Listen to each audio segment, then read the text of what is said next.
நம்ம வேதத்தை வெளிப்படுத்தின விசேஷம் 3வது அதிகாரம் 15வது வசனம் 16வது வசனத்துக்கு நேராக திருப்பிக்கொள்ளும். வெளிப்படுத்தின விசேஷம் 3வது அதிகாரம் 15வது வசனம் 16வது வசனத்தை எல்லாரும் சேர்ந்து நம்ம வாசிக்க போறோம். Revelations chapter 3 verse 15 and 16. வேதத்தை எடுத்துட்டீங்களா? வெளிப்படுத்தின விசேஷம் 3வது அதிகாரம் 15வது வசனம் 16வது வசனம். உன் கிரியைகளை அறிந்திருக்கிறேன், நீ குளிரும் அல்ல அனலும் அல்ல, நீ குளிராயாவது அனலாயாவது இருந்தால் நலமாயிருக்கும். இப்படி நீ குளிருமன்றி அனலுமின்றி வெதுவெதுப்பாய் இருக்கிறபடியினால் உன்னை என் வாய் நின்று வாந்தி பண்ணு போடுவேன். இதுவரைக்கும் நம்ம சபையில நம்ம வேதத்துல வெளிப்படுத்தின விசேஷத்துல 7 சபைகளை பத்தி நம்ம பல சபைகளை பத்தி பேசியிருக்கோம். எல்லா சபைகளை பத்தி நம்ம தியானிக்கல அப்படின்னாலுமே நம்ம பிலதெல்பியா சபை, லவோதிக்கேய சபை, எபேசு சபைகளை பத்தி நம்ம சில சபைகளை பத்தி நம்ம தியானிச்சிருக்கோம். இன்னைக்கு தேவன் நம்ம மத்தியில பேச விரும்புகிற காரியம் லவோதிக்கேய சபைக்கு சொல்லப்பட்ட இந்த 2 வார்த்தைகள். உன் கிரியைகளை நான் அறிந்திருக்கிறேன், நீ குளிரும் அல்ல அனலும் அல்ல, நீ குளிராயாவது அனலாயாவது இருந்தால் நலமாயிருக்கும். உங்க கதையை சொல்லி இந்த நம்ம என்ன சர்மன் சீரீஸ்க்கு நம்ம தியானிச்சிருக்கோம் அதுக்குள்ள நாங்க போக போறோம். என்ன சர்மன் சீரீஸ் நம்ம போயிட்டு இருக்கோம்? What is the sermon topic that we are meditating? Permanent integrity, உத்தமத்தில் உறுதி. இன்னைக்கு உங்க மத்தியில நான் வைக்க விரும்புற அந்த சர்மனுடைய சப்டைட்டில் அந்தரங்கத்தில் உத்தமம், இன்டெகிரிட்டி வித்தின் 4 walls அப்படிங்கிற ஒரு டைட்டில் தான் முன்னாடி நான் வைக்க விரும்புறேன். ஒரு மனுஷன், ஒரு ஊழியக்காரருடைய வாழ்க்கையில நடந்த ஒரு காரியம். அவரு கோயம்புத்தூர் பக்கத்துல சிவகாசி நினைக்கிறேன், சிவகாசியோ உடுமலைப்பேட்டை பக்கத்துல ஒரு கிராமத்துல ஒரு ஊழியத்தை செய்து கொண்டு ஒரு தகப்பனும் ஒரு மகனும் சேர்ந்து ஊழியம் செய்து வந்துட்டு இருக்காங்க. இந்த ஊழியம் செய்துட்டு வந்திருக்கும் போது செஞ்சு கொஞ்சம் பாருங்களா, ஆடியோ டூ ஹெவி ஹியர். ஊழியம் செஞ்சுட்டு இருக்கும்போது ஒருத்தர் வராரு. அந்த ஒருத்தர் யார் அப்படின்னா, ஒரு பல தேசங்கள் பல பட்டணங்களை சுத்தி தமிழ்நாட்டுல ஒவ்வொரு பட்டணமா சுத்தி, கோயம்புத்தூர்ல ஒரு 4 மாசம் 5 மாசம், சென்னையில ஒரு 4-5 மாசம், அப்ப ஒசூர்ல ஒரு 4-5 மாசம், இந்த மாதிரி சுத்தி உடுமலைப்பேட்டை பக்கத்துல என்ன பண்றாரு அப்படின்னா அவரு வராரு. என்ன பண்றாரு அப்படின்னா, அவரு சில காரியங்கள் எல்லாம் பண்ணிட்டு அந்த இடத்துல இருக்கிற ஒரு சபைக்கு ஞாயிற்றுக்கிழமை விசிட் பண்றாரு. அந்த சபையை விசிட் பண்ணும்போது அந்த பாஸ்டர் கிட்ட சொல்றாரு, பாஸ்டர் நான் உடுமலைப்பேட்டை பக்கத்துல நான் இனிமேல் மூவ் ஆக போறேன், நான் இங்க ஒரு மாட்டு பண்ணை வைக்க போறேன், இந்த மாட்டு பண்ணைக்கு அடுத்த வாரம் நீங்க ப்ரேயர் பண்ணிருங்க, நான் சொல்றேன் இந்த நாள்ல நீங்க ப்ரேயர் பண்ணிருங்க அப்படின்ட்டு சொல்றாரு. அந்த பாஸ்டரும் அவங்களுடைய அப்பாவும் என்ன பண்றாங்க அப்படின்னா, அந்த ப்ரேயர் பண்றதுக்கு போறாங்க. அந்த வாரத்துல போறாங்க, ஆராதனை நடத்துறாங்க. ஆராதனை நடத்தி எல்லாம் முடிஞ்சது. அந்த அவங்க ப்ரேயர் பண்ண போகும்போது அவர் வீட்டுக்கு போறாங்க. அங்க பார்த்தா ஆல்ரெடி ஒரு 20 பாஸ்டர் காத்துட்டு இருக்காங்க. இந்த 20 பாஸ்டர் யார் அப்படின்னா, அவர் சொல்றாரு, இந்த பாஸ்டர் சென்னையில உள்ள அந்த பாஸ்டர், இந்த பாஸ்டர் கோயம்புத்தூர்ல உள்ள பாஸ்டர், இந்த பாஸ்டர் ஒசூர்ல உள்ள பாஸ்டர் அப்படின்ட்டு ஒவ்வொருத்தரையா ஒவ்வொரு பட்டணத்துல உள்ளவரா இன்ட்ரோடியூஸ் பண்றாரு. இவங்களுக்கு ஒரே ஷாக்கு, இருக்கிறது 7 மாடு. இந்த 7 மாடுக்கு பிரேயர் பண்றதுக்கு எத்தனை பாஸ்டர்? 20 பாஸ்டர்ஸ். ஓகேவா? இந்த 7 மாடுக்கு 20 பாஸ்டர் கூப்பிட்டு வச்சு அவங்க உட்கார வச்சுட்டு இருக்காரு. சரி, ஓகே அப்படின்ட்டு என்ன பண்றாரு அப்படின்னா, அந்த 7 மாடுகளுக்கு பிரேயர் பண்றதுக்கு இவங்க 20 பிளஸ் இவங்க ஒரு 2 பேர், இந்த 22 பேரை 7 மாடுகளுக்கா பிரிச்சு பாஸ்டர் நீங்க இந்த மாட்டுக்கு பிரேயர் பண்ணுங்க, நீங்க இந்த மாட்டுக்கு பிரேயர் பண்ணுங்க, நீங்க இந்த மாட்டுக்கு பிரேயர் பண்ணுங்க அப்படின்னு ஒவ்வொருத்தரையா நிறுத்தி பிரேயர் பண்ண வச்சுட்டு என்ன பண்ணாருன்னா, பிரேயர் முடிக்கும் போது அவர்களோட சேர்த்து அந்த மாட்டையும் சேர்த்து ஒரு போட்டோ வேற எடுத்து வச்சுட்டாரு. இந்த போட்டோ எடுத்து வச்சுட்டு இவங்க பிரேயர் எல்லாம் முடிஞ்சது, எல்லாம் வீட்டுக்கு போயிட்டாங்க. ஒரு 3 வாரம் கழிச்சு என்ன பண்றாரு அப்படின்னா, ஒரே ஒப்பாரி பாஸ்டருடைய வீட்டுக்கு முன்னாடி. என்னடா ஒப்பாரி அப்படின்னு பார்த்தா, அவர் ஒப்பாரி வைக்கிறாரு. பாஸ்டர், நான் யோப போல நான் மாறிட்டேன் பாஸ்டர், இது வரைக்கும் என்னுடைய வாழ்க்கை ஆசீர்வாதமா இருந்துச்சு, என் வாழ்க்கையில இருந்த எல்லாத்தையும் நான் இழந்துட்டேன் அப்படின்னு ஒரே ஒப்பாரி, எங்க வீட்டுக்கு வாங்க பாஸ்டர் அப்படின்னு தயவா அவர் கேட்கிறாரு. அந்த மனுஷனும் அந்த பாஸ்டர் என்ன பண்றாங்க அப்படின்னா, பாஸ்டர் அப்பா சொல்றாரு, எப்பா இதுக்கு மேல நான் இந்த 20 பேர் 25 பேர் இவங்களோட சேர்ந்தனால வர முடியல என்னால, நீ என்ன பண்ணு, நீ மாத்திரம் போய் பண்ணு அப்படின்னு அவருடைய பையன் பாஸ்டர் அனுப்புறாரு, அவங்க சன் பாஸ்டர் அனுப்புறாரு. இந்த சன் பாஸ்டர் அனுப்பும்போது அவர் போறாரு. அங்க போனா அவங்க வீட்டுக்கு முன்னாடி எல்லாருமே வரவேற்று, pastor praise the Lord pastor வாங்க அப்படின்ட்டு இவரை வரவேற்று கூட்டிட்டு போறாரு. அந்த பாஸ்டருக்கு ஒரே கேள்வி. என்ன கேள்வி அப்படின்னா, இத்தனை நாட்கள் இவர் என்ன சொன்னார் அப்படின்னா, யோபுவை போல இருக்கிற அப்படின்னு, ஆனா மனைவி இருக்கிறாங்க, பிள்ளைகள் இருக்கிறாங்க, உறவினர்லாம் இருக்கிறாங்க, என்னடா ஆச்சு அப்படின்னு உள்ள போய் போனா அவர் சொல்றாரு, சொல்றாரு, பாஸ்டர் இந்த மாதிரி 7 மாடு வாங்கியிருந்தேன், இந்த 7 மாட்டுல 5 மாடு செத்து போச்சு பாஸ்டர், என்னன்னு கொஞ்சம் எனக்கு பிரேயர் பண்ணுங்க பாஸ்டர் அப்படின்னு சொல்றாரு. அந்த 5 மாட்டுல ஒரு மாடு என்ன அப்படின்னா, இவரு பிரேயர் பண்ண ஒரு மாடும், அந்த போட்டோ வேற காமிச்சு, பாஸ்டர் இந்த மாட்டுக்கு நீங்க தான் பாஸ்டர் பிரேயர் பண்ணீங்க அப்படின்னு சொல்றாரு. அவரை பார்த்துட்டு ஐயோ ஓகே என்னப்பா அப்படின்னு சொல்லிட்டு அப்புறம் எல்லாத்தையும் அவர் கொஞ்சம் சமாதானப்படுத்தி அவர் ஆறுதல் படுத்திட்டு என்ன பண்ணாரு, கண்டிப்பா உங்களை தேவன் ஆசீர்வதிப்பார் அப்படின்ட்டு ஆசீர்வதித்து அவரை ஜெபிக்கிறாரு. ஜெபித்துட்டு திருப்பி ஒரு வீட்டுக்கு வந்துடுறாரு. இந்த வீட்டுக்கு வந்ததுக்கு அப்புறம் திருப்பி இவர் வந்து இந்த பிரதர் வந்து சபைக்கு வராரு, ரெகுலரா வந்துட்டு இருக்காரு. ஒவ்வொரு ஞாயிற்றுக்கிழமை வந்து பயங்கர பிரேயர், பயங்கர அனாயிண்டிங், நல்லா எல்லாமே சூப்பரா இருக்குது ஞாயிற்றுக்கிழமையில. திருப்பி வந்து என்ன சொல்றாரு, ஒரு 3 வாரம் கழிச்சு பாஸ்டர் நான் ஒரு ஏஜென்சி வைக்க போறேன் அப்படின்னாரு. ஏஜென்சி அப்படின்னா என்னன்னா 300 ரூபாய்க்குள்ள பொருளை வாங்கி 600 ரூபாய்க்கு விற்கிறது, அதுதான் ஏஜென்சி. இந்த பொருள் வாங்கி வச்சுட்டு அவர் என்ன சொல்றாரு, இந்த ஏஜென்சி நான் ஸ்டார்ட் பண்ண போறேன். இந்த ஏஜென்சினுடைய பெயர் யெகோவா ஈரே ஏஜென்சி. அடுத்து இந்த யெகோவா ஈரே ஏஜென்சிக்கு எனக்கு என்ன அப்படின்னா 12 பேரை நான் வேலைக்கு வச்சிருக்கேன் பாஸ்டர். நான் இயேசு போல 12 பேர், இயேசுக்கு கீழே 12 பேர் மாதிரி இந்த 12 பேரை நான் வச்சிருக்கேன் அப்படின்ட்டு அதுக்காக பிரேயர் பண்ணுங்க பாஸ்டர். இவர் பிரேயர் பண்ணி ஆசீர்வதிச்சுட்டு வந்துட்டாரு. வந்துட்டு திருப்பி ஒரு 4-5 வாரம் கழியுது. திருப்பி இந்த மனுஷன் ஓடி ஓடி வராரு இந்த பாஸ்டர் கிட்ட. பாஸ்டர் இது யூதாஸ் இயேசுக்காது ஒரே ஒரு துரோகி பாஸ்டர், என் கூட இந்த 12 பேரும் துரோகி பாஸ்டர் அப்படின்ட்டு அந்த 12 பேர் என்ன பண்ணானுங்க அப்படின்னா கூட இருந்த எல்லாத்தையும் ஆட்டையை போட்டு போயிட்டானுங்க. கையில இருந்த எல்லா வரக்காசு எல்லாத்தையும் எடுத்துட்டு போயிட்டானுங்க, இருந்த எல்லா பொருளையும் எடுத்துட்டு போயிட்டாங்க அப்படின்ட்டு போய் திருப்பி ஒரு அழுக ஒப்பாரு. திருப்பி அந்த பாஸ்டர் என்ன பண்றாங்க, ஒன்னும் கவலைப்படாதீங்க பிரதர், எல்லாத்தையும் தேவன் ஆசீர்வதிப்பாரு, எல்லாத்தையும் நன்மைக்காகவே பண்ற அப்படின்னு இந்த பாஸ்டருக்கு புரியல. என்னதான் நடக்குது இந்த பிரதருடைய வாழ்க்கையில, ஏன் இப்படி நடக்குது? மாடை வாங்கினாரு, மாடு செத்து போச்சு. அடுத்தது ஏஜென்சி ஸ்டார்ட் பண்ணாரு, இருந்தவங்க எல்லாத்தையும் உருவிட்டு போயிட்டானுங்க. அடுத்தது என்ன அப்படின்ட்டு இவர் பிரேயர் பண்ணிட்டு இருக்காரு. திருப்பி ஒரு 3 வாரம் கழிச்சு இவர் வராரு. பாஸ்டர் நான் மளிகை சாமான் கடை நான் வைக்க போறேன். இப்போ அந்த மளிகை சாமான் கடை பேர் என்ன அப்படின்னா எல் ஷடாய் அப்படிங்கிற ஒரு பேரை வச்சுட்டு இந்த மளிகை சாமான் கடையை வச்சுட்டு வீட்டுக்கு முன்னாடியே இருந்த ஒரு இடத்துல கஷ்டப்பட்டு எல்லாத்தையும் சேர்ந்து ஒரு எல் ஷடாய் அப்படின்னு, அதுலயும் ஒரு லாஸ் அவருக்கு. திருப்பி என்ன அப்படின்னா கடைசியா எல்லாம் முடிஞ்சு என்ன பண்ணாரு, ஒரு பைக் வாங்கிட்டு ஒரு நாள் பாஸ்டர் கீழே வராரு. இது கடைசியா நடக்கிற ஒரு காரியம். ஒரு ஸ்பிளெண்டர் பைக், ஒரு புது பைக்கை வாங்கிட்டு என்ன பண்றாரு அப்படின்னா, உடுமலைப்பேட்டைனா உங்களுக்கு கேரளா பக்கத்திலேயே இருக்குது. இந்த பைக்கை வாங்கிட்டு பாஸ்டர் கிட்ட வர்றாரு. பாஸ்டர் புது பைக் வாங்கியிருக்கேன், எனக்காக பிரேயர் பண்ணுங்க, நான் இன்னைக்கு கேரளாக்கு போறேன், எனக்காக பிரேயர் பண்ணுங்க அப்படின்னு சொல்றாரு. அந்த பாஸ்டர் நல்லா ஆசீர்வதிச்சுட்டு இவரு இப்ப இந்த பாஸ்டருக்கு இப்ப என்ன அப்படின்னா, இதுக்கு மேல இந்த மனுஷன் எங்கிட்ட வரக்கூடாது. அவர் என்ன பிரேயர் பண்றாரு அப்படின்னா, அப்பா இவர் ஆசீர்வதிங்க, இவர் கேரளாலேயே போய் தங்கட்டும், அங்கேயோ ஒரு வீடு வாங்கி அங்கேயோ இவருடைய பிசினஸ் ஆசீர்வதிக்கப்பட்டோம், இதுக்கு மேல இந்த இடத்துல வரவே கூடாது அப்படின்னு அவர் ஆசீர்வதித்து ஜெபிக்கிறாரு. இந்த பாஸ்டருக்கு என்ன அப்படின்னா, இந்த மனுஷன் என்ன பண்றான், இங்க வந்து இப்படி நடக்குது அப்படின்ட்டு இவர் போயிட்டா எனக்கு நல்லா இருக்குமே. ஏன்னா கூட இருக்கிறவங்களுக்கு பிரச்சனை, அது பண்றாரு, இது பண்றாரு, அதை பண்றேங்கிறாரு, இதை பண்றேங்கிறாரு, எல்லாத்தையும் ஏதோ பிரச்சனை பண்ணிட்டு இருக்காரு, ஏதோ நடந்துட்டு இருக்கு இவருடைய வாழ்க்கையில, இவர் போய் தொலைஞ்சா எனக்கு நல்லா இருக்குமே அப்படின்னு இந்த பாஸ்டருக்கு ஒரு ஆசை. இப்படி எல்லாமே ஆசீர்வதிச்சு அவரை பிரேயர் பண்ணியாச்சு. அவர் போய் ஒரு 3/4 மணி நேரம் தான்.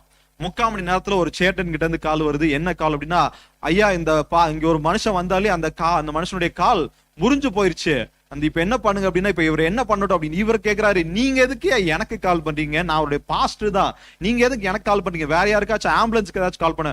அந்த ஆள் மயங்கி போறதுக்கு முன்னாடி என்ன பண்ணிட்டாரு அப்படின்னா, வேற யாருக்கும் கால் பண்ணாதீங்க, எங்க பாஸ்டர் அங்க இருக்காரு, எங்க பாஸ்டருக்கு நீங்க கால் பண்ணீங்கன்னா அவர் எல்லாத்தையும் பார்த்துப்பாரு அப்படின்னு சொல்றாரு. இந்த பாஸ்டர் என்ன பண்றாருன்னா, சரி ஓகே அப்படின்னு இந்த ஆம்புலன்ஸ் புக் பண்ணி ஆம்புலன்ஸ் அங்கேருந்து இவரை கூட்டிட்டு வந்துட்டு வர வழியில என்ன அப்படின்னா, பாஸ்டர் எனக்கு தயவு செஞ்சு பிரேயர் பண்ணுங்க அப்படின்னு. இந்த பாஸ்டருக்கு என்ன பயம் அப்படின்னா, அடுத்தது பிரேயர் பண்ணா ஒருவேளை அடக்காராதனையும் இருக்குமோன்னு ஒரு பயம் அவருக்கு, அது வேற. அதனால என்ன பண்ணார் அப்படின்னா, இவர் வாங்க நீங்க பேசாம ஹாஸ்பிட்டல் போங்க, அதெல்லாம் முடிச்சுட்டு பிரேயர் பண்ணலாம் அப்படின்ட்டு திருப்பி அந்த ஹாஸ்பிட்டல்ல போய் ஒரு 2-3 வாரம் ட்ரீட்மெண்ட் நல்லா போன மனுஷன் என்ன பண்றாரு அப்படின்னா, கை காலெல்லாம் உடஞ்சு கட்டு போட்டு வராரு. போகும்போது ரொம்ப சந்தோஷமா ஜாலியா போனார், வரும்போது கை காலெல்லாம் உடஞ்சு திரும்பி ஆம்புலன்ஸ்ல வரும்போது அப்படியே உடஞ்சு போய் மயக்கத்துல இருக்காரு. திருப்பி வீட்டுக்கு வரும்போது கை காலெல்லாம் உடஞ்ச ஒரே கட்டோட அப்படியே வீட்டுக்கு வராரு. திருப்பி வீட்டுக்கு வராங்க. இப்ப வீட்டுக்கு வர வழியில என்ன அப்படின்னா, நான் பாஸ்டர் கிட்ட போய் நான் பிரேயர் பண்ணியே ஆகும் அப்படின்ட்டு அவருக்கு இன்னொரு வாஞ்சம். அவர் சொன்னார், தயவு செஞ்சு இப்ப வீட்டுக்கு வராதிங்க, வீட்டுக்கு போய் நீங்க வீட்டுல இருங்க, நான் வீட்டுக்கு வரேன் அப்படின்ட்டு இந்த பாஸ்டர் என்ன பண்ணாருன்னா அவரை வீட்டுக்கு அனுப்பினார். வீட்டுக்கு அனுப்பி ஒரு 2 வாரம் நல்ல ரெஸ்ட் கொடுத்துட்டு இந்த பாஸ்டர் என்ன பண்ணாருன்னா அவருடைய வீட்டுக்கு போனார். வீட்டுக்கு போயிட்டு அவர் சொல்றாரு, பாஸ்டர் நான் மாடு வாங்கினேன், செத்து போச்சு, நான் ஏஜென்சி வச்சேன், எல்லாம் உருவிட்டு போயிட்டாங்க, மளிகை சாமான் கடை வச்சேன், அது எனக்கு லாஸ், இப்ப நான் கேரளாவுக்கு போலான்னு நான் நினைச்சேன், அதுவும் எனக்கு நடக்கல, என்னதான் எனக்கு நடக்குது, எனக்கு கொஞ்சம் பிரேயர் பண்ணுங்களா அப்படின்னு சொல்லும்போது அந்த பாஸ்டர் சொன்னாமா, இது வரைக்கும் நான் பிரேயர் பண்ணிட்டேன், பிரேயர் பண்ணது ஒன்னும் விளங்கல, இப்ப நான் என்ன பண்ண போறேன் அப்படின்னா உங்களை பிரேயர் பண்ண சொல்ல போறேன், நீங்க பிரேயர் பண்ணுங்க அப்படின்னு சொல்லுங்க. அந்த மனுஷனை இது வரைக்கும் சொன்னது போல சபைக்கு வருவாரு, நல்லா எல்லாம் நல்லா இருக்கும், ஆனா வித்தியாசமான ஒரு காரியம் நடந்துட்டு இருக்கு. இப்போ அந்த மனுஷன் பிரேயர் பண்ண தொடங்குறாரு. வீட்டுல இருந்து கொஞ்ச நேரம் ப்ரேயர் பண்ணிட்டே இருக்காங்க, எல்லாரும் சேர்ந்து ப்ரேயர் பண்ணிட்டு இருக்காங்க. பாஸ்டருடைய மனைவி, அவருடைய குடும்பம், அவருடைய பிள்ளைகள் எல்லாம் சேர்ந்து அந்த இடத்துல ப்ரேயர் பண்ணிட்டு இருக்காங்க.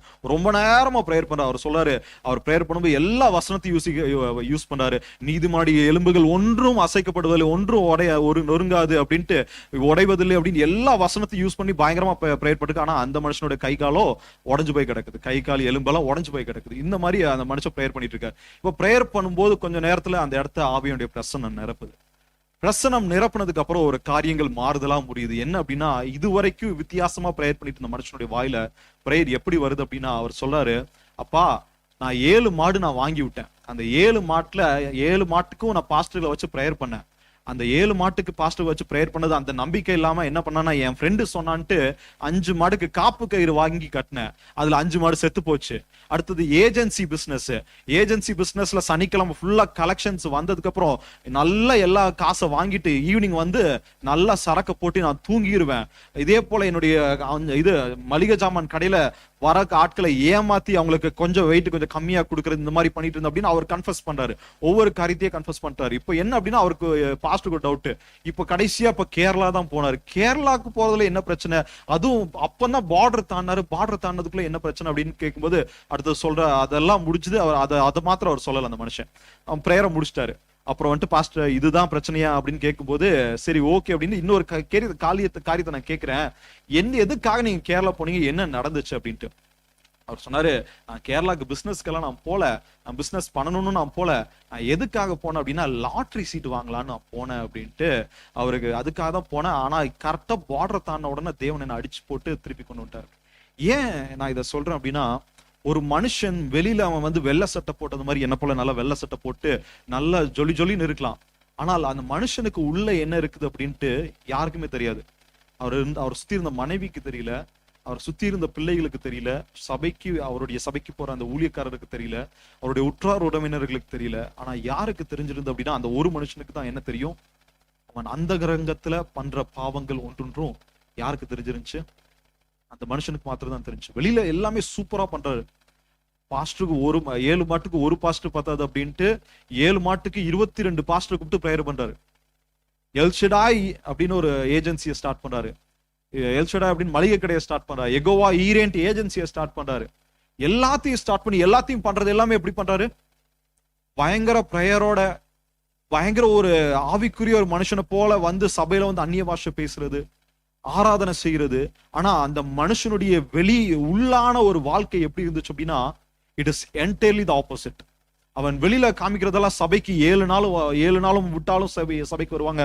காலையில 7 நாளும் 365 நாளும் பிரேயர் வச்சாலும் அதிகாலையில வந்துருவாங்க.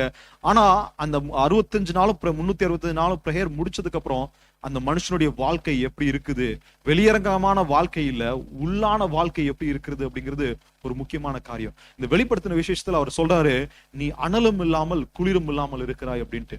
இந்த மனுஷனை நீங்க கேட்டகரைஸ் பண்ணீங்கன்னா, இந்த மனுஷன் நீங்க எப்படி கேட்டகரைஸ் பண்ணுவீங்க? இந்த மனுஷன் அனலானவனா இல்ல குளிரானவனா?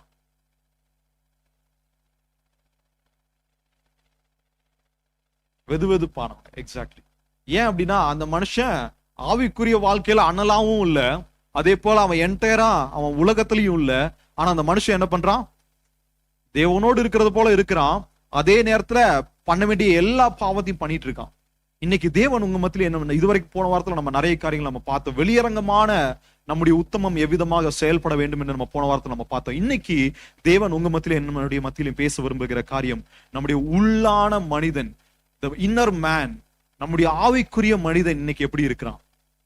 How is our spiritual man? நம்ம வெளியில பேசும்போது, நான் ஒரு எக்ஸாம்பிள் நான் சொல்றேன். நம்ம என் கூட ஒருத்தர் பேசுறாரு அப்படின்னா வெளியில சொல்லுவார், பிரதர் சூப்பர் பிரதர், நல்லா இருக்கு. ஆனா அதே நான் அது போன் நான் பண்றதுக்கு முன்னாடி, நான் போன் ஆன்சர் பண்றதுக்கு முன்னாடி, ஐயா இந்த மனுஷன் கால் பண்ணிட்டான், இந்த மனுஷனுடைய போன் எடுக்கணுமா அப்படின்ட்டு எத்தனை பேர் நம்ம யோசிச்சிருக்கோம் இல்லையா? எப்படின்னா நான் யோசிச்சிருப்பாங்கன்னு நினைக்கிறேன். சிரிக்கிறது பார்த்து அப்படி தெரியுது. அண்ணாக்கு அடிக்கடி கால் பண்ணுவேன். நம்ம நிறைய பேரு நம்முடைய வெளியரங்கமான வாழ்க்கையில சூப்பரா இருப்பாங்க, நம்முடைய ஆவிக்குரிய வாழ்க்கையில ரொம்ப சூப்பரா இருக்கிற மாதிரி காமிச்சுப்பாங்க. சபையில மத்தவங்கிட்ட பேசும்போது ஐயா தேவனுடைய கிருபையா, ஆனா பின்னாடி பார்த்தோம் அப்படின்னா அப்படியே வேற விதமான ஒரு வாழ்க்கை. எனக்கு தெரிஞ்ச ஒரு ஸ்திரீ இருந்தாங்க. அவங்க என்ன அப்படின்னா, எங்களுடைய ஒரே காமன்ல குடியிருந்தோம். அவங்க வந்து வேற ஒரு சபைக்கு போயிட்டு இருப்பாங்க. அவங்களுடைய சபை எப்படின்னா வெள்ளையா சிபிஎம்ஓ டிபிஎம் எனக்கு எக்ஸாக்ட் தெரியல.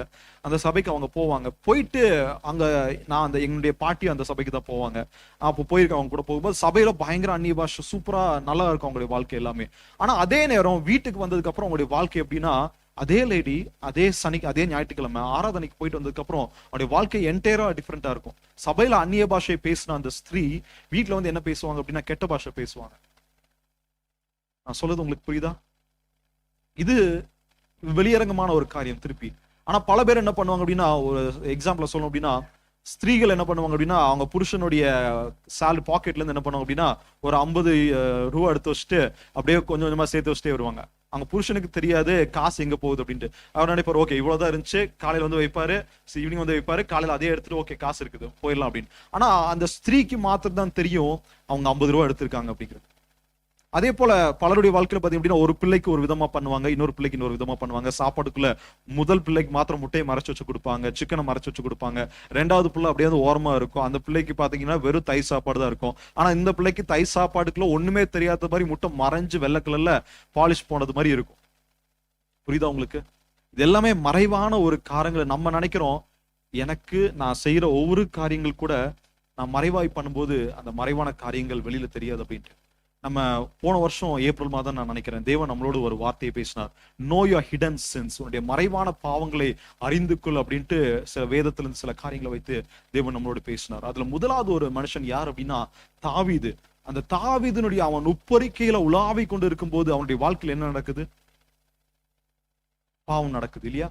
சோ அவன் அது வரைக்கும் தாவீதுடைய வாழ்க்கையில நம்ம பார்த்தோம் அப்படின்னா எந்த ஒரு பாவமே அறியாத ஒரு மனுஷன், நிறைய காரியங்களை வந்து தேவன் அவன் மூலியமா செய்து கொண்டிருக்கிறார். ஆனா when he is going through a time of resting, அவனுடைய அமைதியின் நேரத்துல அவனுடைய ஒரு சாந்தமான ஒரு நேரத்துல அவனுக்கு உள்ளாக உறங்கி கொண்டிருந்த ஒரு உள்ளான ஒரு மறைவான பாவம் என்ன பண்ணுது? வெளியில பிறக்குது. அது வரைக்கும் அது தூங்கி கொண்டிருந்துச்சு. அந்த தூங்கி கொண்டிருக்கிற அந்த பாவத்துக்கு ஒரு சான்ஸ் அன்னைக்கு பாக்குறான். பத்சேபால அங்க குளிச்சுட்டு இருக்காங்க. அந்த பத்சேபால எப்படி இது பண்ணலாம் அப்படின்ட்டு தாவீதுக்கான யோசிச்சு அந்த பாவத்தை அன்னைக்கு அவன் செய்யறான். இதே போல வேதத்துல நம்மளுடைய வாழ்க்கையில ஒரு பாவம் கிடையாது, நிறைய 2 பாவம் கிடையாது, நிறைய காரியங்களை இன்னைக்கு என்னுடைய வாழ்க்கையில நான் சேர்தான் சொல்றேன். நான் வெளியில நிறைய காரியங்களை நான் பேசலாம், ஆனால் என்னுடைய உள்ளான மனிதன் உத்தமத்துல இருக்கிறானா? Do I have integrity within me? என்னுடைய உள்ளான மனிதன், that man who's deep inside me, என்னுடைய ஆவிக்குரிய மனிதன் அவனிடத்துல உத்தமத்துல இருக்கிறான். நம்முடைய மறைவான இடங்களை எத்தனை காரியங்களை நம்ம பாக்குறோம்? என்னுடைய மனைவி பாக்குறது, என்னுடைய பிள்ளை பாக்குறது, என்னுடைய குழந்தைகள் பாக்குறது, என்னுடைய மேனேஜர் பாக்குறது இல்லை அப்படின்ட்டு நம்ம when we are having a own time, நம்முடைய ஒரு மறைவான ஒரு நேரம் இருக்கும்போது, ஒரு சூழ்நிலை இருக்கும்போது எவ்வளவு பாவங்களை நம்ம பண்றோம்.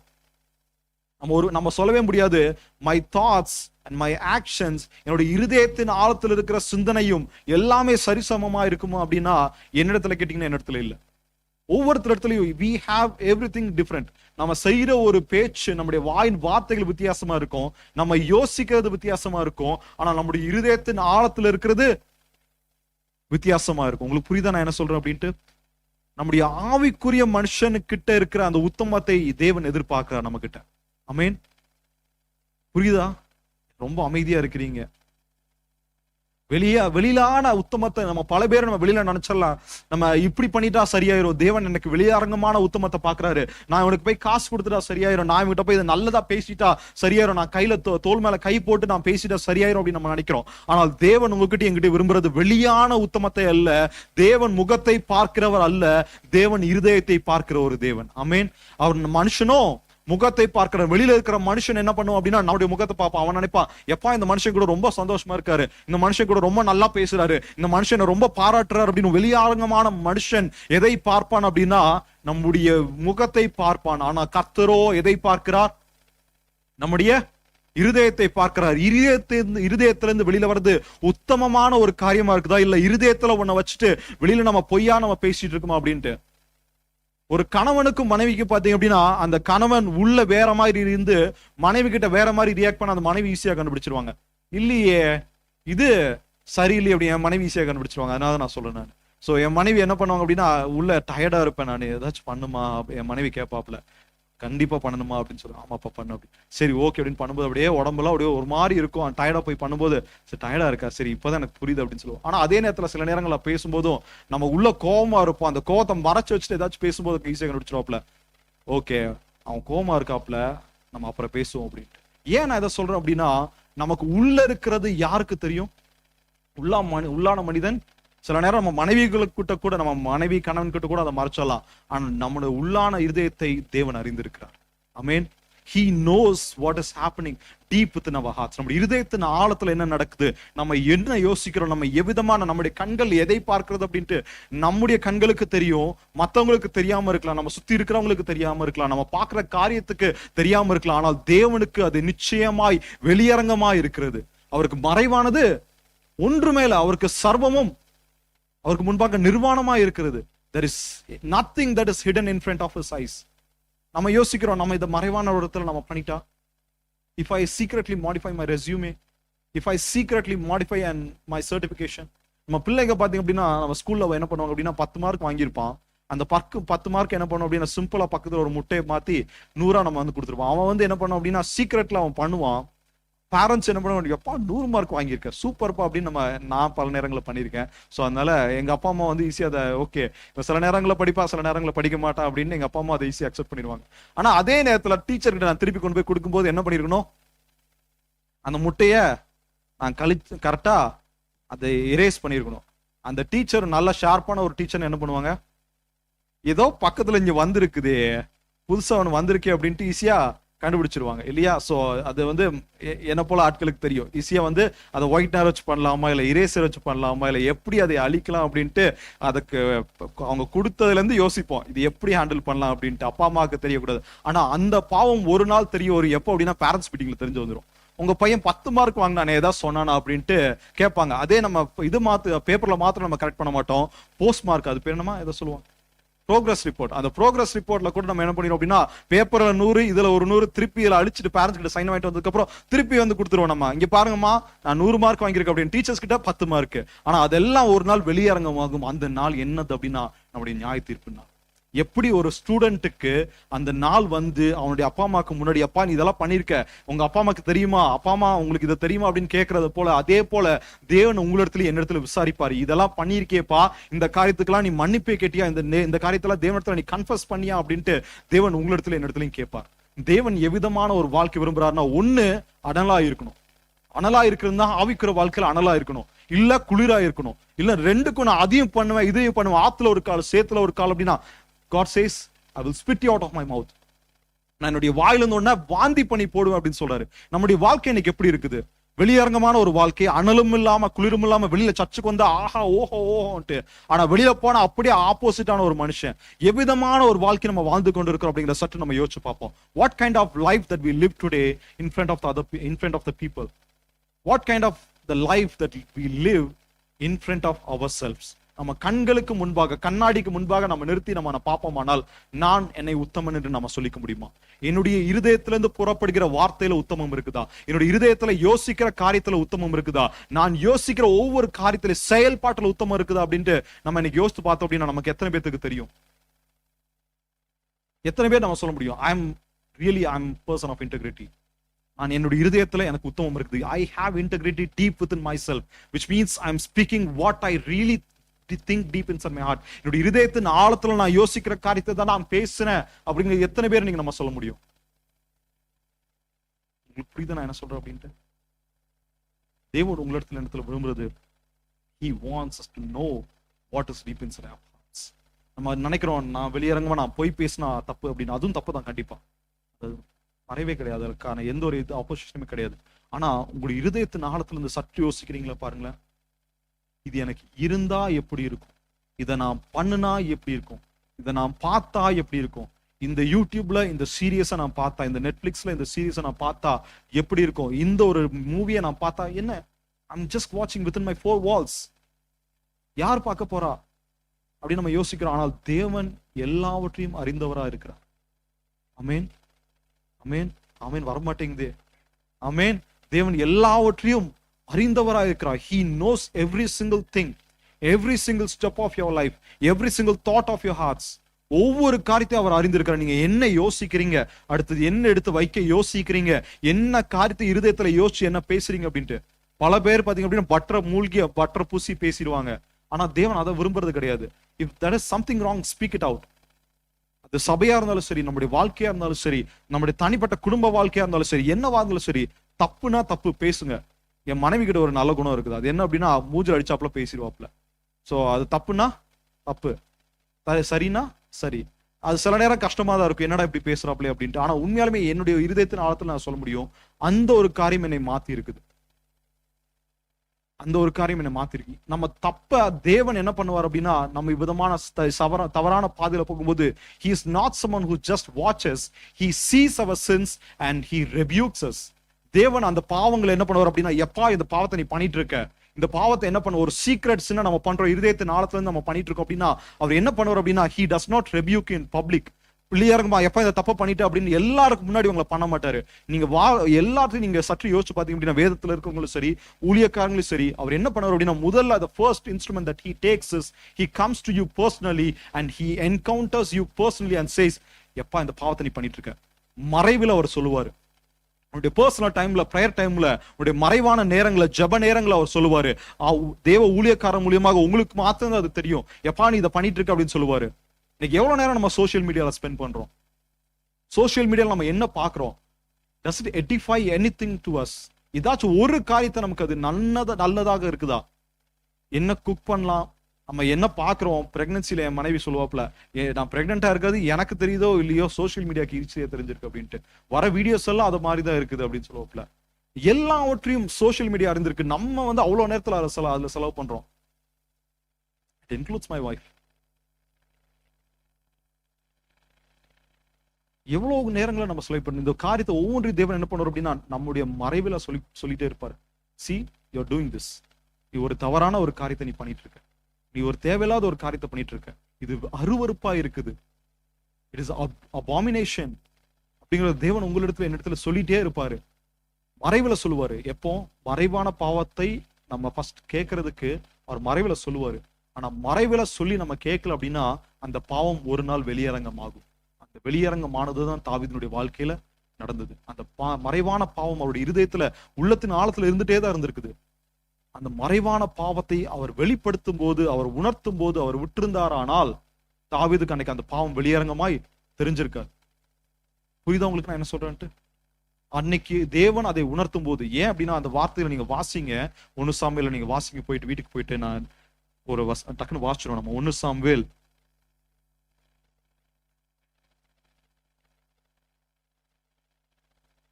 2 சாமுவேல் 12வது அதிகாரம் 12வது வசனம். 2 சாமுவேல் 12:12.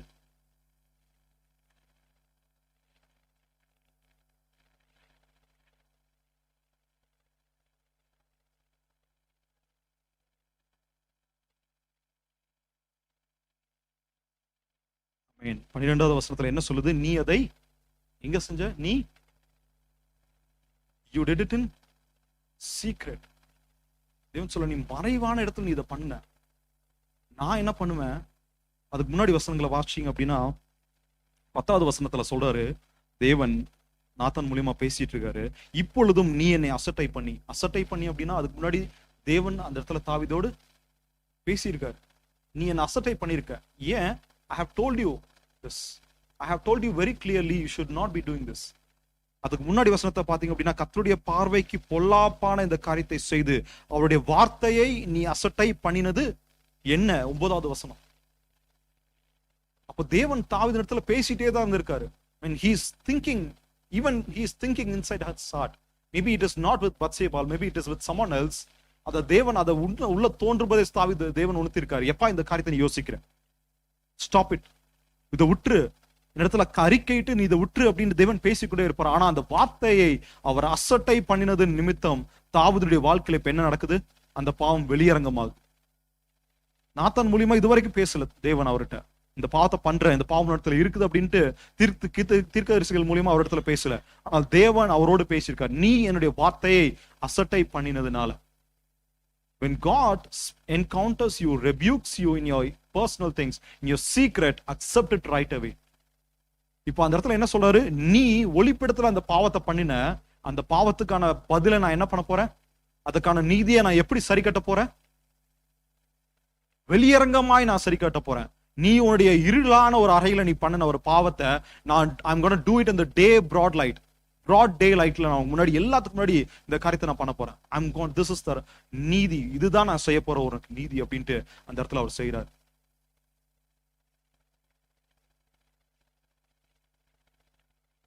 பிரசங்கி 12வது அதிகாரம் 14வது வசனத்துல நம்ம வாட்சோம் அப்படின்னா அவர் சொல்றாரு, ஒவ்வொரு கிரியையும் அந்தரங்கமான ஒவ்வொரு காரியத்தையும் நன்மையானாலும் சரி அது தீமையானாலும் சரி தேவன் நியாயத்திலே அவர் கொண்டு வருகிற தேவனாக இருக்கிறார்.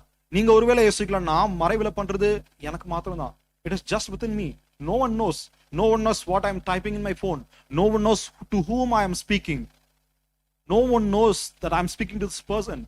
எல்லாவற்றையும் நம்ம யோசிக்கலாம், it's fine because no one sees it அப்படின்ட்டு. ஆனால் தேவன் உங்களுடைய பாவத்தை ஒரு நாள் வெளியரங்கமாக்கும் போது அது உங்களுக்கு அவமானத்தை கொண்டு வரும். தாவீதுக்கு இது எதை கொண்டு வந்திருக்கும்? சந்தோஷத்தை கொண்டு வந்திருக்குமா? தாவீதுக்கு இது என்ன கொண்டு வந்திருக்கும்? நல்ல ஒரு பெரிய ஒரு ராஜா, முதலாவது ராஜாவை மேற்கொண்ட ஒரு ராஜா. தாவீதை கர்த்தருடைய தாசன் என்று சொல்லுகிற ஒரு மனுஷன் அவர் என்ன செய்யறாரு? பாவத்தை செய்யறாரு. ஆனா அந்த பாவத்துக்கு அடுத்தது அவர் செய்யறது ஒரு முக்கியமான ஒரு காரியம்.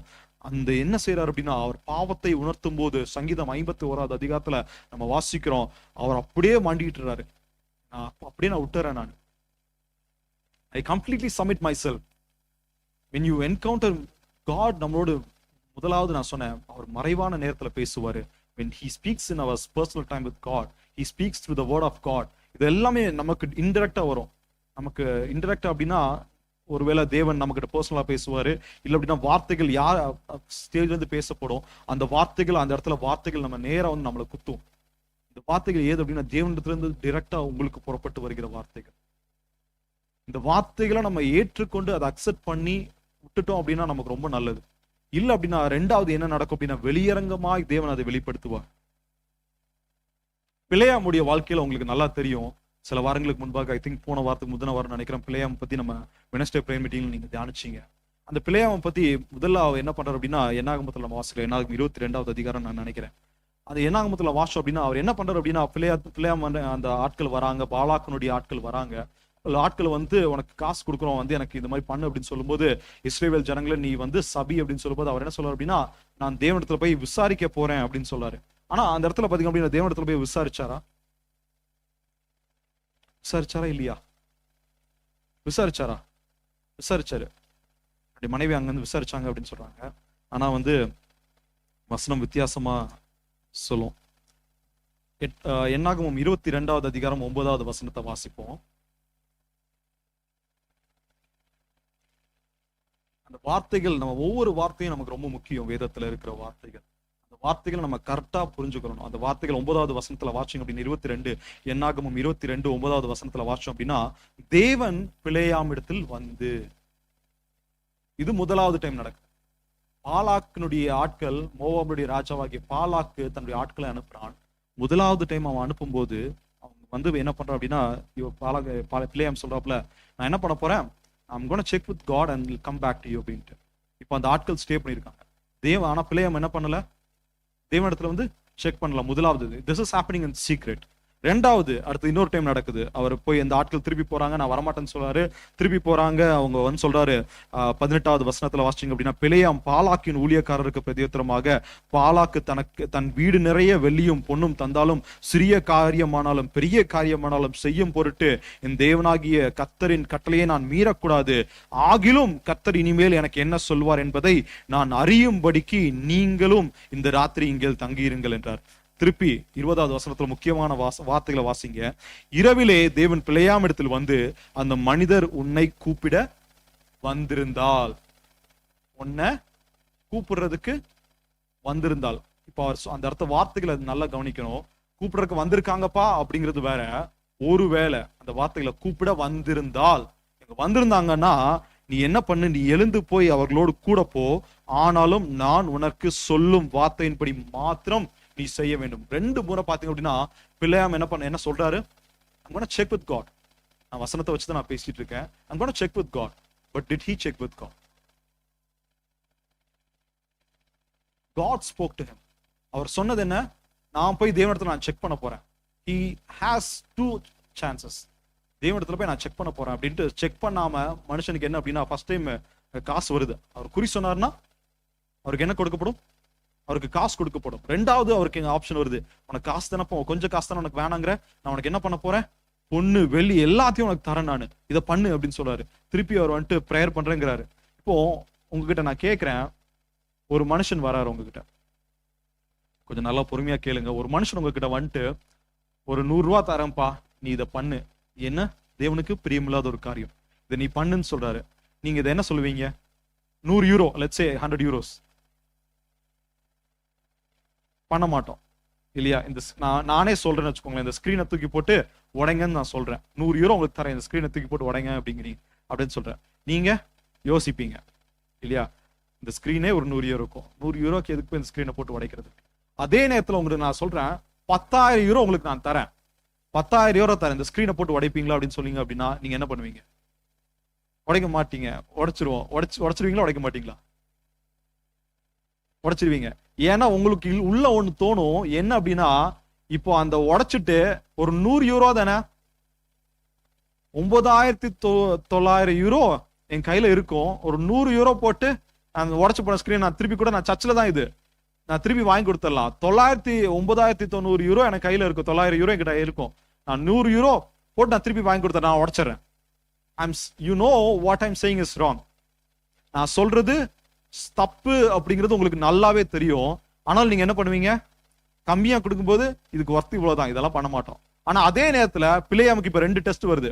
ஃபர்ஸ்ட் ஒர்த்து கம்மியானது ஒண்ணு, ரெண்டாவது ஒர்த்து அதிகமானது ஒண்ணு. 2 நேரத்துல அவர் என்ன பண்றாரு? போய் உட்கார்ந்து யோசிக்கிறார் மனுஷன், நான் அதை பண்ணலாமா, நான் அதை செய்யவாமா வேணாமா அப்படின்ட்டு. ஆனா தேவன் என்ன பண்றாரு அப்படின்னா, 2 இடத்துலயும் தேவன் தான் அவர்கிட்ட வந்து சீக்ரெட்ல வந்து இஸ் என்கவுண்டரிங். என்கவுண்டர் பண்ணிட்டு அவர் சொல்றாரு, ஃபர்ஸ்ட் டைம் சொல்றாரு, நீ போகாத அப்படின்னு சொல்லுவார். திருப்பி பிள்ளையாம் வரும்போது அவர் என்ன சொல்லியிருக்கணும்? அந்த இடத்துல பிள்ளையாம் கிட்ட அந்த ஆட்கள் வரும்போது என்ன சொல்லியிருக்கணும்? அவரு கொஞ்சம் சத்தமா சொல்லுங்களேன். முடியாது. ஏன் முடியாதுன்னு சொல்லியிருக்கணும்? கொஞ்சம் சத்தமா பேசுங்களேன், எனக்கு என் காது கேட்க மாட்டேங்குதுன்னு நினைக்கிறேன். ஃபர்ஸ்டே காட் நோ சொல்லிட்டாரு. ஒருத்தவ கடவுள் நோ சொன்னா நோந்தா இல்லையா? தேவன் உங்க இடத்துல ஒரு காரியத்தை செய்யாதுன்னு சொன்னா செய்யாததான் இல்லையா?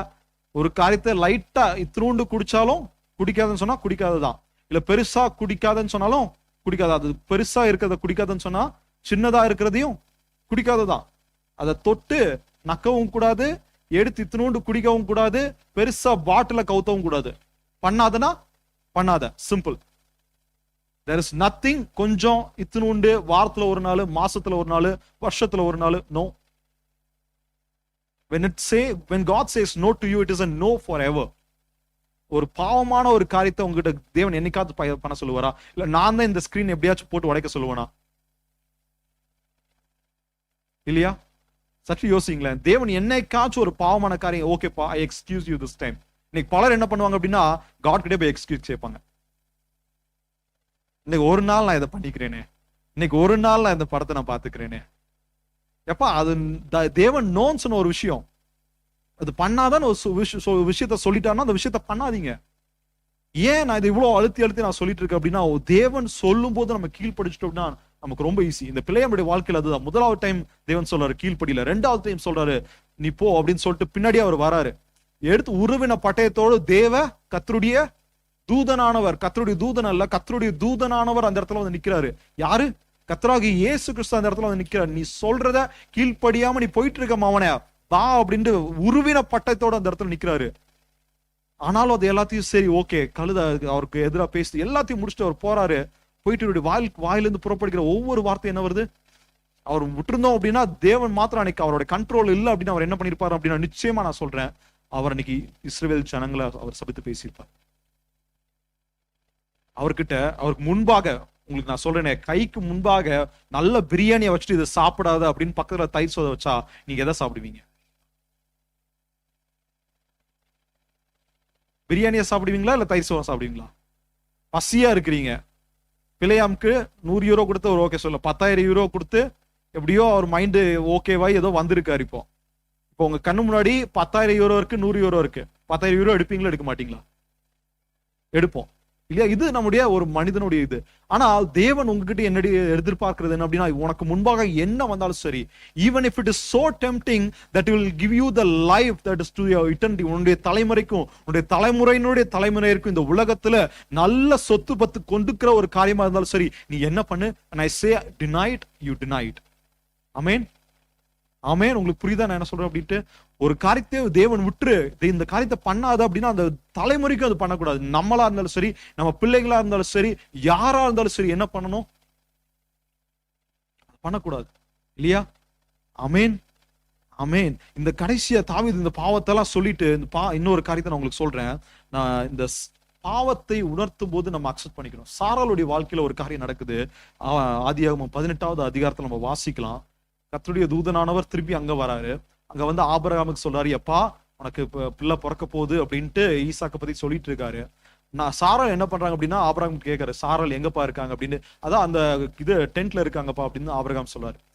அப்புறம் வந்து ஆனால் சாராள் எங்க இருக்காங்க அப்படின்னா, இவங்க 2 பேரும் பேசிட்டு இருக்காங்க. பின்னாடி ஒளிஞ்சு நின்னு கேட்டுட்டு இருக்காப்ல என்ன பேசுறாங்க அப்படின்ட்டு. இப்ப இவர் சொல்றாரு, இந்த மாதிரி பிள்ளை பிறக்க போகுது அப்படின்னு போது 15வது வசனத்துல நீங்க வாசிங்க அப்படின்னா, சாராள் அதுக்கு இது 14-15 வாசிங்க அப்படின்னா, சாராள் என்ன பண்றாங்க? நகைத்தாள் அப்படின்னு நம்ம வாசிக்கிறோம். இப்ப கர்த்தருடைய தூதனானவர் சொல்றாரு, எப்பா என்னம்மா பண்ணிட்டு இருக்க நீங்க, இப்போ நகைச்சிட்டு இருக்கீங்களே அப்படின்னு சொல்லும்போது சாராள் சொல்றாங்க, இல்லையே நான் நகைக்கவில்லை என்று மறுத்தாள். அதே இதுல வசனத்துல பின்னாடி பகுதியில வாசிக்கிறோம், அதற்கு அவர் இல்லை நீ நகைத்தாய் அப்படின்ட்டு. சாராளுக்கு நம்ம தெரியும், அவங்களுக்கு ஒரே ஒரு குழந்தை தான். அந்த குழந்தை யாரு? ஈசாக்கு.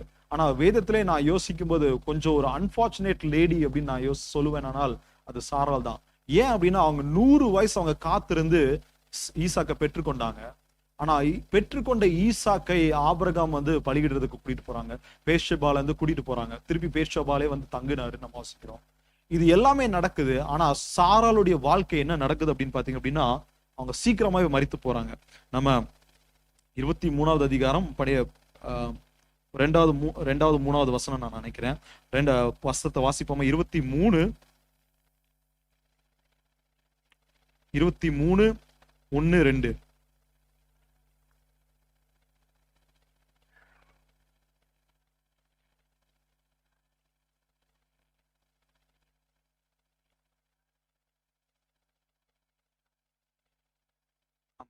இந்த பின்னாடி அதிகாரத்துல வாசிங்க அப்படின்னா, முதலாவது அதிகாரத்துல நம்ம வாசிக்கிறோம், பேர்ஷெபால ஆபிரகாம் ஈசாக்கு அவங்க போறாங்க. போயிட்டு பேர்ஷெபாக்கே திரும்பி வந்துடுறாங்க. நடுவுல என்ன ஆச்சு அப்படின்னு தெரியல. பல வேதாகம வல்லுநர்கள் என்ன சொல்றாங்க அப்படின்னா, ஆபிரகாம் வந்து ஒரு ஆடு மேய்க்கிறவர், அவர் வந்து டிராவல் பண்ணிட்டே இருப்பார் அப்படின்னு. ஆனா நான் என்னுடைய ஒரு பர்சனல் கன்விக்ஷன் என்ன அப்படின்னா, Abraham this is my personal conviction, ஒருவேளை நீங்க தப்பா இருந்தா நீங்க சொல்லலாம் இது தப்புப்பா அப்படின்ட்டு. ஆபிரகாம் வந்து யார் அப்படின்னா, ஹி இஸ் செல்வ சீமாந்தன், இல்லையா? அவருக்கு எல்லாமே இருக்குது. அவர் போய் ஒரு ஆடு மேய்க்கணும், அவர் போய் ஒரு மாடு மேய்க்கணும் அப்படிங்கிறதுக்கான தேவையே அவர் கிடையாது. அவர் கீழே ஏகப்பட்ட வேலைக்காரங்க இருக்காங்க. ஆனா ஆபிரகாம் போய் அது பண்ணுவாரா? பண்ண மாட்டார் இல்லையா? அவர் என்ன பண்ணுவாரு? அவருடைய வேலைக்காரங்களை அனுப்பி, நீங்க போய் ஆடு மேய்ங்க, நீங்க போய் இதை மேய்ங்க, நீங்க போய் இங்க மேய்ச்சிருங்க அப்படின்னு சொல்லுவார். ஆனா அதே நேரத்துல சாருடைய வாழ்க்கை என்ன நடக்குது அப்படின்னா, இவ்வளவே எப்போ 127 வருஷம் தான். அந்த வசனம் அடுத்த பகுதி அதே பகுதி சொல்லுது, இவ்வளவே சாராளுடைய வயது. ஏன் இவ்வளவேன்னு சொல்லணும்? சாராளுடைய வயது இவ்வளவுன்னு சொல்லியிருக்கலாமே. why the Bible says இவ்வளவே? சாராளுடைய வாழ்க்கையில பாத்தீங்க அப்படின்னா, நமக்கு முன்னாடி தெரியும், அவங்க ஆகார இது பண்ணி கொடுக்குறாங்க. அதே ஆகார இது பண்ணும்போது கஷ்டமான சூழ்நிலை வரும்போது சாராள் அந்த பிளேம் ஆபிரகாம் மேல போடுறாங்க. சாராளுடைய வாழ்க்கை ஒரு it is a difficult life. உண்மையாலுமே ஒரு ஸ்திரீனுடைய இடத்துல நம்ம யோசிச்சோம் அப்படின்னா, அவங்களுக்கு உண்மையாலுமே ஒரு கடினமான பாதை. ஏன்னா அவங்கதான் ஆகார ஆபிரகாமோடு சேர்த்து விடுறாங்க. அதே ஆகார் இவங்களை வந்து வேலனமாய் பாக்குறாங்க. அப்போ ஆகார தள்ளி விடணும். நிறைய காரியங்கள் அவங்க வாழ்க்கையில போய் கொண்டிருக்கும். ஒரு வயசான ஒரு லேடி, ஒரு பாட்டி, அவங்க ஆல்ரெடி வந்து mentally she might not be very stable. But அந்த நேரத்துல இந்த காரியெல்லாம் நடக்கும்போது அப்புறம் திருப்பி அவங்களுக்கு குழந்தை பிறக்கும்போது சாராள் நகைத்தால் நம்ம வாசிக்கிறோம். இந்த காரியங்கள் நடந்து முடிஞ்சா சாராளுக்கு ஒரு காரியம் அந்த இடத்துல நடக்குது. என்ன அப்படின்னா, நம்ம ஈசாக்கினுடைய வயசு கிட்டத்தட்ட ஒரு மிட் யூத் ஏஜ் இருக்கும் அப்படின்னு சொல்றாங்க. ஒரு 27 வயசு அந்த மாதிரி இருக்கலாம் அப்படின்னு நான் நினைக்கிறேன். ஏன்னா 100 வயதுல அவங்க பிறந்திருக்காங்க. 27 வயசு 127 வயசுல அவங்க இறக்குறாங்க. எனக்கு எக்ஸாக்ட் ஏஜ் தெரியல சாராளுடைய ஏஜ். ஸோ ஒரு அட்லீஸ்ட் ஒரு நல்ல ஒரு மிட் யூத் ஏஜ் இருக்கலாம் நான் நினைக்கிறேன் ஈசாக்கு. அப்போ இப்போ சாராள் மரிக்கும் போது அவங்களுக்கு என்ன மிஸ் பண்றாங்க அப்படின்னு பாத்தீங்க அப்படின்னா, ஈசாக்கினுடைய லைஃபை மிஸ் பண்றாங்க. ஈசாக்கினுடைய மேரேஜ்ல ஆபிரகாம் இருக்காரு, ஆனா சாராள் இல்ல. யூசுவலா குடும்பத்துல யார் ஃபர்ஸ்ட் மரிப்பாங்க? ஆம்பளைங்க மறிப்பாங்களா இல்ல மனைவிங்க மறிப்பாங்களா? யூஸ்வலா வயசான ஆம்பளைங்க தான் ஃபர்ஸ்ட் மறிப்பாங்க. ஸோ யார் வயதானங்களோ அவங்க தான் மறிப்பாங்க. ஆனா இந்த இடத்துல சாராளுக்கு ஒரு நீதி செய்யப்படுகிறது. அது என்ன அப்படின்னா, அவங்களுடைய வாழ்க்கையை அவங்க சீக்கிரம் இழந்து போறாங்க. அதே தான் ரெபேக்காளுடைய வாழ்க்கையில நடக்குது. ரெபேக்காள் என்ன பண்றாரு அப்படின்னா, அவருடைய மகனாகிய யாக்கோபை அனுப்புறாரு. யாக்கோபு போய் லாபானுடைய வீட்டுல இருக்கிறாரு. அதேக்காக தேவனுடைய காரியத்தை அவங்க கையில் எடுத்து செஞ்சதனுடைய விளைவு என்ன அப்படின்னா, she also did not see her son marriage. இதெல்லாமே அவங்க மிஸ் பண்றாங்க. அதே நேரத்துல ஈசாக்குக்கும் ரெபேக்காளுக்கு எப்படி இருந்தாங்க? மனநோவா இருந்தார்கள் நம்ம வாசிக்கிறோம். Her only son whom she loved so much, which is Jacob, he went away and she did not got to see his marriage. அவங்களுடைய பிள்ளைகளை அவங்க பார்க்கல, அவங்களுடைய பிள்ளைகளை அவங்க பார்க்கல. இதே போல சாராளுக்கும் ரெபேக்காளுக்கும் இந்த ஒரு சிமிலாரிட்டிஸ் இருக்கு. நான் ஏன் இதை சொல்றேன் அப்படின்னா, தேவன் சாராள் இடத்துல என்ன பண்றாங்க? சாராள் அந்த பாவத்தை எங்க பண்றாங்க? யாருக்கும் தெரியாத ஒரு மறைவுல அவங்க பண்றாங்க. அந்த மறைவான காரியத்தை தேவன் என்ன பண்றாரு? எப்ப நீ நகைச்ச அப்படின்னு சொல்லும் போது அந்த பாவத்தை நம்ம என்ன பண்ணணும்? Yes father, I did so. ஆமா தகப்பனே, ஆமாப்பா நான் பண்ணியிருக்கேன் அப்படின்னு நம்ம முழுசா நம்ம அதை ஏற்றுக்கொள்ளும் போது தேவன் அதை கழுவி, அந்த பாவத்தை அப்படியே கழுவி அந்த இடத்துல விடுறதுக்கு தேவன் நமக்கு கிருபை செய்யறாரு. ஆனா அதே நேரத்துல நம்ம அதை கழுவாமல், அதை நம்ம அக்செப்ட் பண்ணாம நம்ம இருக்கும்போது அந்த பாவம் என்ன பண்ணுது அப்படின்னா, அந்த பாவம் நமக்குள்ளாக குழந்தைகள் அடுத்த ஜெனரேஷன் ஆஃப் பாவம் அடுத்த தலைமுறையில உள்ள இது பண்ணுது. அந்த பாவம் உள்ள குட்டி போட்டு என்ன பண்ணுது அப்படின்னா, ஒரு நாள் இட் வில் கம் அவுட். அந்த பாவத்தை வெளியில வர விடாம பண்றதுக்கு தான் தேவன் என்ன பண்ணுவாரு? நம்ம இடத்துல பேசிட்டே இருப்பாரு. இந்த பாவத்தை விட்டுரு, இந்த பாவத்தை செய்யாத அப்படின்ட்டு. சங்கீதம் 51வது அதிகாரத்துல நம்ம வாசிக்கிற 7வது வசனத்துல தாவீது இந்த காரியத்தை நாத்தான் இந்த காரியத்தை தாவீதிடத்துல சொல்லும்போது தாவீது சொல்றாரு, நீர் என்னை ஈசோப்பினால் சுத்திகரியும், அப்பொழுது நான் சுத்தமாவேன். என்னை கழுவியருளும், அப்பொழுது நான் உறைந்த மலையிலும் வெண்மையாவேன்னு சொல்றாரு. திருப்பி 11வது அதிகாரத்தை 10, 11, 12 வாசிங்க அப்படின்னா, தேவனே சுத்த இருதயத்தில் என்னை சிருஷ்டியும், நிலைவரமான ஆவியை என் உள்ளத்திலே புதுப்பியும், உம்மது சமூகத்தை என்னை விட்டு தள்ளாமலும் உமது பரிசுத்த ஆவியின் இடத்திலிருந்து எடுத்துக்கொள்ளாமலும் வரும். உமது ரட்சணத்தின் சந்தோஷத்தை திரும்பவும் எனக்கு தந்து உற்சாகமான ஆவி என்னை தாங்கும்படி செய்யும் அப்படின்னு சொல்றாரு. எப்போ? when he is encountered, when the sin is being spoken to David that what he have done is a sin. அப்படின்னு நாத்தான் இதை அவர் உணர்த்தும் போது அவர் சொல்றாரு, என்னை ஈசோப்பினால் சுத்திகரியும். ஈசோப்புனா என்ன அப்படின்னு நேரம் குறைவா இருக்குது, நான் டக்குன்னு முடிக்க போறேன்.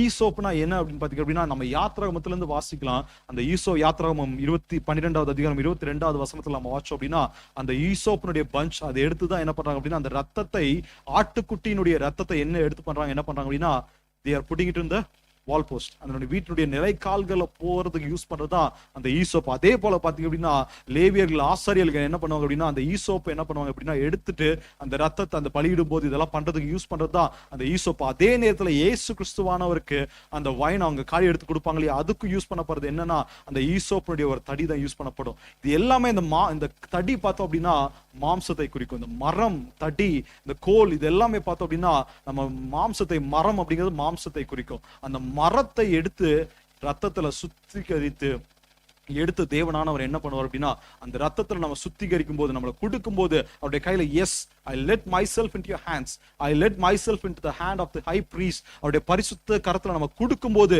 அவர் நம்மளை எடுத்து என்ன பண்ற அப்படின்னா, அவருடைய பரிசுத்த ரத்தத்துல எடுத்து தேய்த்து நம்மளை சுத்திகரிக்க வல்லமை உள்ளவராக இருக்கிறார். ஆமென். அவர் நம்முடைய ஈசோப்பினால் நம்மளை சுத்திகரிக்கிறதுக்கு he is ready. ஈசோப்பினால் சுத்திகரியும். ஈசோப்பினால் எடுத்து என்னுடைய ரத்தத்தினால சுத்திகரிங்க. ஏன் அவர் ஈசோப்பை யூஸ் பண்றாரு இல்லையா? It is vessel, it is something that is God is holding to use and to cleanse us. புரியுதா உங்களுக்கு? ஆமென். அந்த ஈசோப்பு என்கிறது it is a small plant. இது எங்க மோஸ்ட்லி இருக்கும் அப்படின்னு பாத்தீங்க அப்படின்னா, சவுத்தர்ன் யூரோப் இல்ல மிடில் ஈஸ்ட் இந்த மாதிரி ஏரியால இருக்கிற ஒரு பிளான்ட். அந்த plant it is a small, ஒரு பூ இருக்கிற ஒரு செடி. அவன் தேவன் நினைச்சிருந்தா என்ன பண்ணலாம், நீ கையில ரத்தத்தை எடுத்து நிலைக்கால்களை பூசிடு அப்படின்னு ஈஸியா சொல்லிருக்கலாம். ஆனால் தேவன் சொல்றாரு, ஈசோப்பை எடுத்து அதை யூஸ் பண்ணி நீ எங்க அப்படின்னா, இது யாத்ராகமம் 22வது அதிகாரம் 12:22 நம்ம வாசிக்கலாம். அதே போல லேவியராகமம் 14:4 நம்ம வாசிக்கலாம். அந்த ஈசோப்பை எடுத்து நமக்கு சுத்திகரிக்கிறதுக்கு he is ready to do it. Are we ready to let ourselves to give in so that he cleanses us with the blood of Christ? நம்ம விட்டு கொடுக்கிறதுக்கு நம்ம ரெடியா இருக்கிறோம். Are we ready to let go the sins? Are we ready to let go the things of our heart? எசேக்கியேல் 36வது அதிகாரத்துல 26வது வசனத்துல நம்ம வாசிக்கிறோம், சுத்தமான ஜலம் தெளிப்பேன். அதுக்கப்புறம் 26வது வசனத்துல சொல்றாரு, உங்களுக்கு நவமான இருதயத்தை கொடுத்து உங்கள் உள்ளத்திலே புதிதான ஆவியை கட்டளையிட்டு கல்லான இருதயத்தை என் உங்கள் மாம்சத்துல இருந்து எடுத்து போட்டு சதையான இருதயத்தை உங்களுக்கு கொடுப்பேன் என்று சொல்கிறார். எப்போ நம்ம கேட்கும் போது, when we are ready to let ourselves into the hands of the Lord, அவர் நம்முடைய இருதயத்தை சுத்திகரித்து நம்முடைய மறைவான காரியங்களை எடுத்து வெளியில, அந்த இருதயத்தை மறைவான பாவம் இருக்கிற அந்த இருதயத்தை வெளியில எடுத்துட்டு அந்த கல்லான இருதயத்தை எடுத்து போட்டு அவர் உங்களுக்கும் எனக்கும் புதிய ஒரு இருதயத்தை, புதிய ஒரு சுத்திகரித்த ஒரு இருதயத்தை, அவருடைய ரத்தத்தினால் சுத்திகரிக்கப்பட்ட இருதயத்தை தேவன் உங்களுக்கு எனக்கு தரக்கு வல்லவராக இருக்கிறார். அந்த தரத்துக்கு are we ready to take it in? கண்களை மூடுவோம் அப்படி இருக்கிற இடத்துல. Are we ready to take in what the Lord is ready to do in our lives? அவர் நம்முடைய மறைவான பாவத்தை நமக்கு உணர்த்தும் போது, மறைவிலே உணர்த்தும் போது, are we ready to accept it? Yes, Father, it is a mistake. Yes, Father, it is a sin. Yes, Father, இது ஒரு பாவம், இது ஒரு உமக்கு பிரியமில்லாத ஒரு காரியம் என்று நம்ம ஏற்றுக்கொள்கிறதுக்கு நம்ம எந்த அளவுக்கு தயாராக நம்ம இருக்கிறோம். கொஞ்ச நேரம் வாய்களை திறந்து அப்பா கிட்ட, அப்பா எனக்கு முதலாவது எனக்கு மறைவான பாவம் என்ன இருக்குது என்கிறது எனக்கு காண்பீங்க அப்பான்னு கேட்போமா கொஞ்ச நேரம். அப்பா, show me what is the sin that is deep inside my heart that I do not know. எனக்கு அறியாத பாவம், எனக்கு எட்டாத பாவம், எனக்கு உள்ள தூங்கி கொண்டிருக்கிற பாவம் என்ன இருக்குதப்பா எனக்கு காண்பீங்கப்பா. I want to be a person who has the integrity from within and also in the outside, Father. You can think that I can go encounter the Lord without holiness. The holiness doesn't matter what you do outside, what you put outside, but what matters is your heart. உங்களுடைய இருதயம் சுத்திகரிக்கப்பட்டதாக இருக்கிறதா? Is your heart clean? Is your heart clean? உங்களுடைய இருதயம் சுத்திகரிக்கப்பட்டு அவருடைய ரத்தத்தினால சுத்திகரிக்கப்பட்ட ஒரு புதிய இருதயமாக இருக்கிறதா, இல்ல ஒரு கல்லான ஒரு இருதயமாக இருக்கிறதா? இந்த கல்லான இருதயத்துல என்னதான் தேவன் பேசினாலும், தேவன் உங்களோடு என்னோடு என்னதான் பேசினாலும் அந்த காரியம் உள்ள போகாது. It is very hard to break the stone.